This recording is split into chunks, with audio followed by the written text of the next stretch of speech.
ओम नमः शिवाय। हर हर महादेव। आप सभी का मेरे चैनल में बहुत बहुत स्वागत है। आज की कथा में हम सभी जानेंगे कि देव प्रतिमाओं की पूजा की विधि क्या है, किस नक्षत्र में उनकी पूजा हमको करनी चाहिए और वो क्या फल हमको प्रदान करती है। भगवान शिव की कथा बड़ी ही प्यारी है, इस कथा को निरंतर सुनते रहिए। बोलिए ओम नमः शिवाय। हर हर महादेव। कर्पूर गौरम करुणावतारम संसार सारम भुजगेंद्रहारम सदा वसंतम हृदयारविंदे भवम भवानी सहितम नमामि। ऋषियों ने श्री सूजी महाराज से कहा कि हे साधु शिरोमणि, अब आप पार्थिव प्रतिमा की पूजा का विधान बताइए जिससे समस्त अभीष्ट वस्तुओं की प्राप्ति होती है। सूजी बोले कि हे महर्षियों, तुम लोगों ने बहुत उत्तम बात पूछी है। पार्थिव प्रतिमा का पूजन सदा संपूर्ण मनोरथों को देने वाला है तथा दुख का तत्काल निवारण करने वाला है। मैं उसका वर्णन आपसे करता हूँ। पृथ्वी आदि की बनी हुई देव प्रतिमाओं की पूजा इस भूतल पर अभिष्टदायक मानी गई है। निश्चय ही इसमें पुरुषों का और स्त्रियों का भी अधिकार है। नदी, पोखरें अथवा कुएं में प्रवेश करके पानी के भीतर से मिट्टी लेकर आएं, फिर गंध चूर्ण के द्वारा उसका संशोधन करें और शुद्ध मंडप में रखकर उसे महीन पीसें और उसको सानें। इसके बाद हाथ से प्रतिमा बनाएं और दूध से उसका सुंदर संस्कार करें। उस प्रतिमा में अंग प्रत्यंग अच्छी तरह से प्रकट हुए हों तथा वह सब प्रकार के अस्त्र शस्त्रों से संपन्न बनाई गई हो। तदंतर उसे पद्मासन पर स्थापित करके आदर पूर्वक उसका पूजन करें।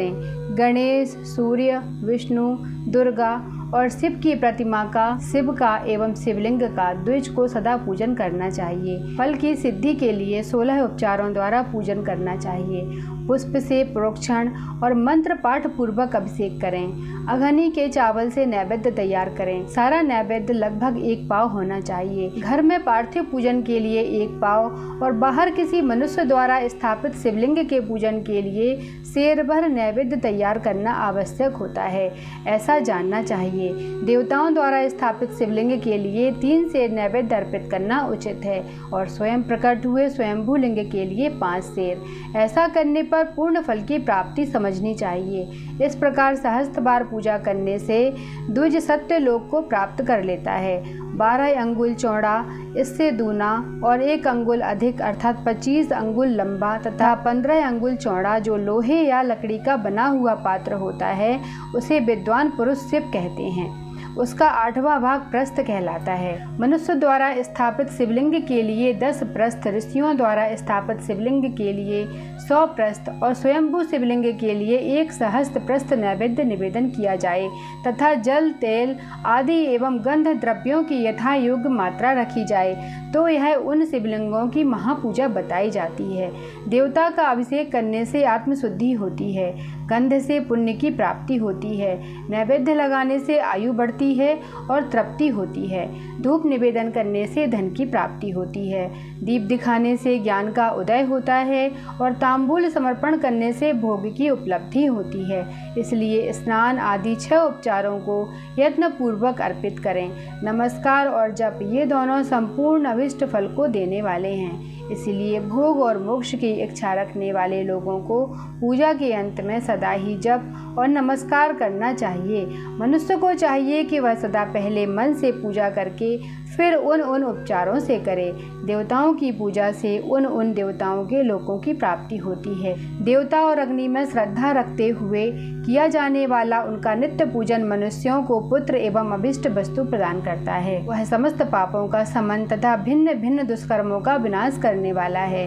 विभिन्न बारों में की हुई शिव आदि की पूजा को आत्मशुद्धि प्रदान करने वाली समझना चाहिए। वार या दिन, तिथि, नक्षत्र और योगों का आधार है। समस्त कामनाओं को देने वाला है। उसमें वृद्धि और क्षय नहीं होता है, इसलिए उसे पूर्ण ब्रह्म स्वरूप मानना चाहिए। सूर्योदय काल से लेकर सूर्योदय काल आने तक 1 बार की स्थिति मानी गई है, जो ब्राह्मण आदि सभी वर्णों के कर्मों का आधार है।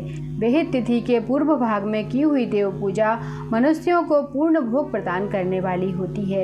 यदि मध्याह्न के बाद तिथि का आरंभ होता है तो रात्रि युक्त तिथि का पूर्व भाग पितरों के श्राद्धादि कर्म के लिए उत्तम बताया जाता है। ऐसी तिथि का परभाग ही दिन से युक्त होता है, अतः वही देव कर्म के लिए प्रशस्त माना गया है। यदि मध्याह्न काल तक तिथि रहे तो उदय व्यापिनी तिथि को ही देव कार्य में ग्रहण करना चाहिए। इसी तरह शुभ तिथि एवं नक्षत्र आदि ही देव कार्य में ग्राह्य होते हैं। वार आदि का भली भांति विचार करके पूजा और जप आदि करने चाहिए। वेदों में पूजा शब्द के अर्थ की इस प्रकार योजना की गई है। पूज्यार्थे अनेय इति पूजा, यह पूजा शब्द की व्युत्पत्ति है। पूह का अर्थ है भोग और फल की सिद्धि। वह जिस कर्म से संपन्न होती है उसका नाम है पूजा। मनोवांछित वस्तु तथा ज्ञान ये ही अभिष्ट वस्तुएं हैं। सकाम भाव वाले को अभिष्ट योग अपेक्षित होता है और निष्काम भाव वाले को अर्थ परमार्थिक ज्ञान, ये दोनों ही पूजा शब्द के अर्थ हैं। इनकी योजना करने से ही पूजा शब्द की सार्थकता है। इस प्रकार लोक और वेद में पूजा शब्द का अर्थ विख्यात है।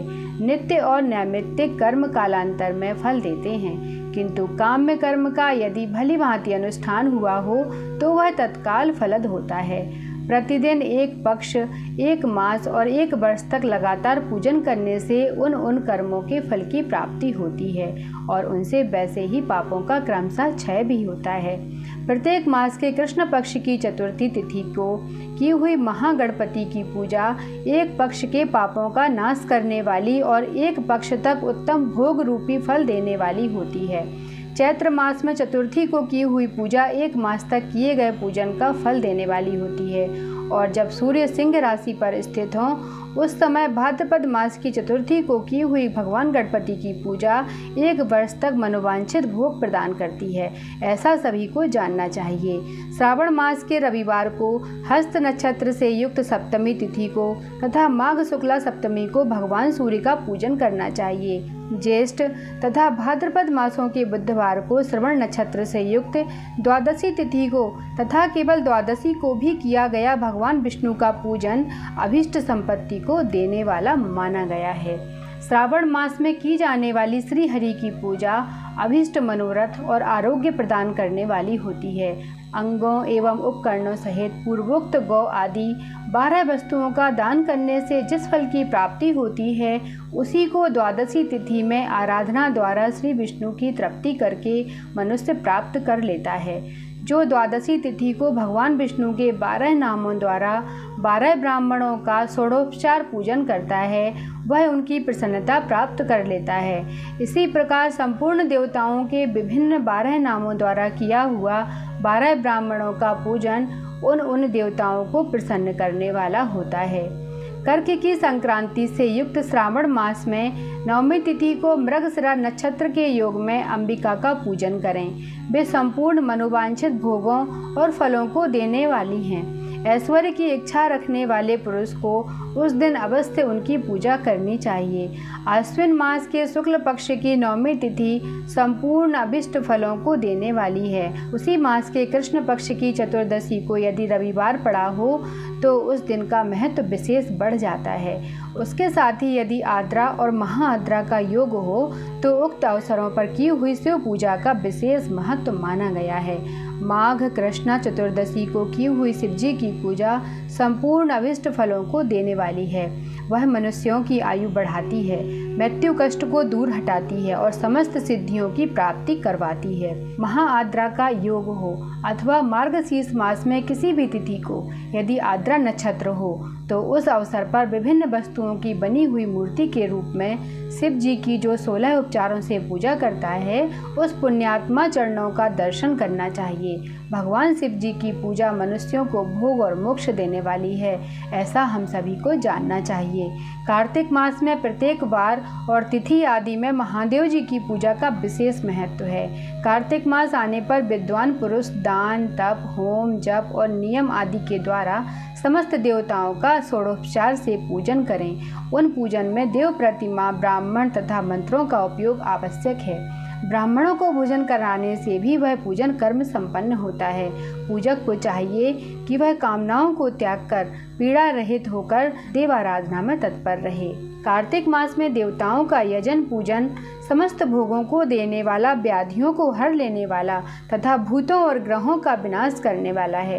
कार्तिक मास के रविवारों को भगवान सूर्य की पूजा करने और तेल तथा सूती वस्त्र देने से मनुष्यों के कोढ़ आदि रोग नाश हो जाते हैं। हर्रे, काली मिर्च, वस्त्र और खीरा आदि का दान और ब्राह्मणों की प्रतिष्ठा करने से क्षय रोग का नाश होता है। दीप और सरसों के दान से मिर्गी का रोग मिट जाता है।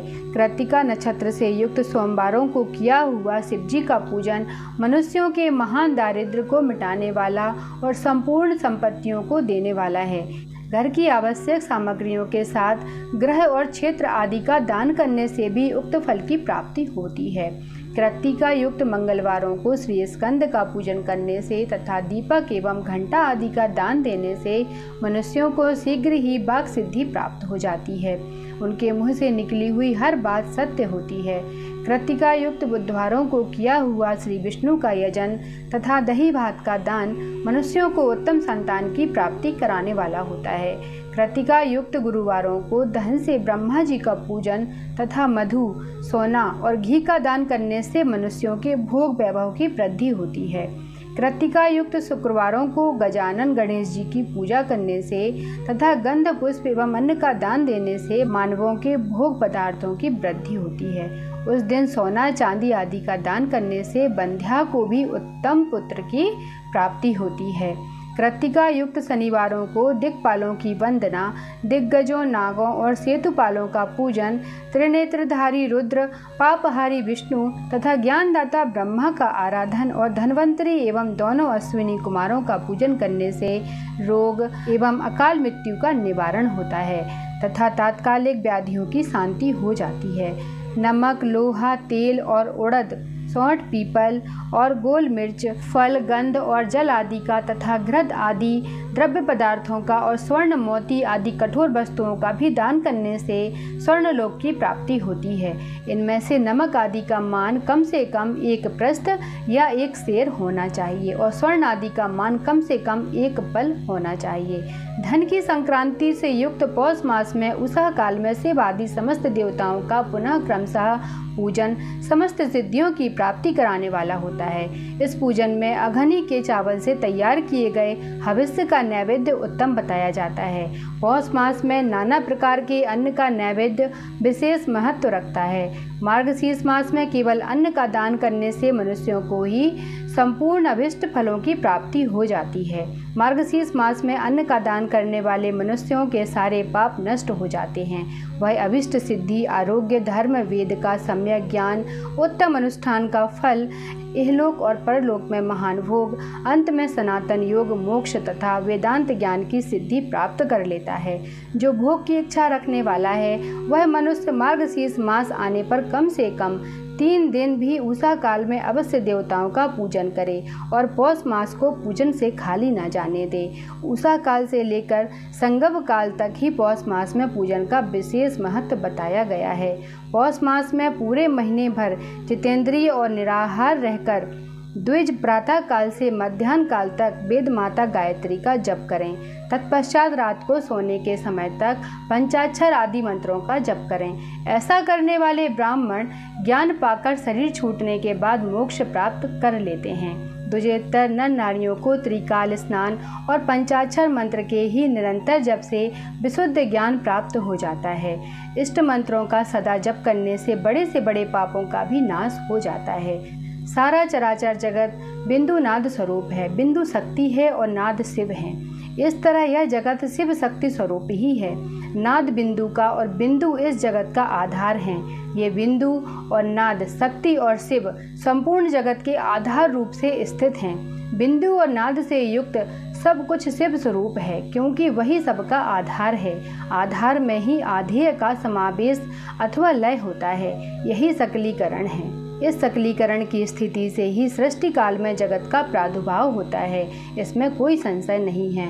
शिवलिंग बिंदु नाद स्वरूप है, अतः उसे जगत का कारण बताया जाता है। बिंदु देव हैं और नाद शिव, इन दोनों का संयुक्त रूप ही शिवलिंग कहलाता है।